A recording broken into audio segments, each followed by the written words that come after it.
Okay, so hello everyone, thank you for being here. Today, our group will present about Rusit of Uganda, Savoring the Taste of Life Cycle Thinking. This presentation is part of our discussion on material flow analysis and life cycle assessment. We choose Rusit, an organization in Uganda, because it is a great example how life cycle thinking can be applied in real life, especially in the food and agricultural sector. Throughout this presentation, we will take you through the background, process, and the result of applying life cycle concepts in Rusit activities. Okay, so this is our group member. The first one there is Abel, Farhan, Salwa, Jackie, and Thea. Listen outline. 1. What kind of business process? 2. What is the challenge towards sustainability? 3. What they do in solving issues using LCT approach? 4. What is the gain from the action? This is Uganda map. The capital is the Kampala. Population this 45 million estimate. Main economy agriculture, this coffee, tea, banana, and tropical fruit.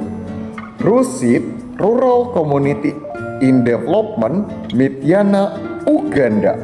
Rusit focus organic food products. What kind of business process?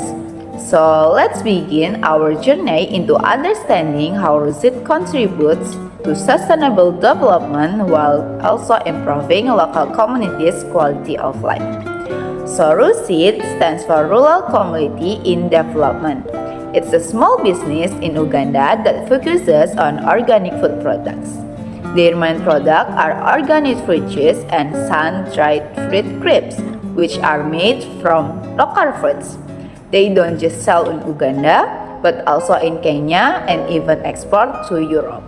What's interesting is that Rusit actually started an NGO or non-governmental organization, and until today, they also run a college to train your farmers in organic farming methods. Now, I will explain about issue of Ruchik Uganda. Ruchik face many serious problems in their food processing. The company uses a lot of energy to make dry fruit and juice. This makes the cost of productivity is very high. At the same time, they create a lot of waste like bulbs, peels, and seed. Most of it they not use, they just throw it away, and that's not good for the environment. Another problem is that Ruchik depends on non-renewable energy, like electricity from fossil fuel. This makes the company spend more money, and also it's increased the pollution. If they continue to depend on this, it will be hard to save costs and protect the environment. Because of this problem, the business faces many risks. And it's also hard for Ruchik also to grow bigger and to keep the customer trust. Without solving this problem, they must also find it difficult to sell their products in export market. The simple key points of this is 1. High energy use, 2. Fruit waste, 3. Use of non-renewable energy, 4. Inefficient system, and 5. Business risk. But we talk about what they do in solving issues using life cycle thinking approach. The first is identify hotspot. They try to improve focusing on energy and production waste. And the second is in-depth study. They try to create an energy balance sheet and waste inventory at fruit processing plant. And the third, capacity building. They They training for the management, factory workers, and also administrator to understand about life cycle thinking implementation. And the last one, life cycle thinking based innovation.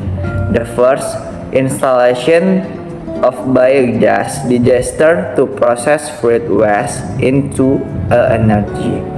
And the second, fruit waste that can be used for biogas process using vermicomposting into marketable organic fertilizer.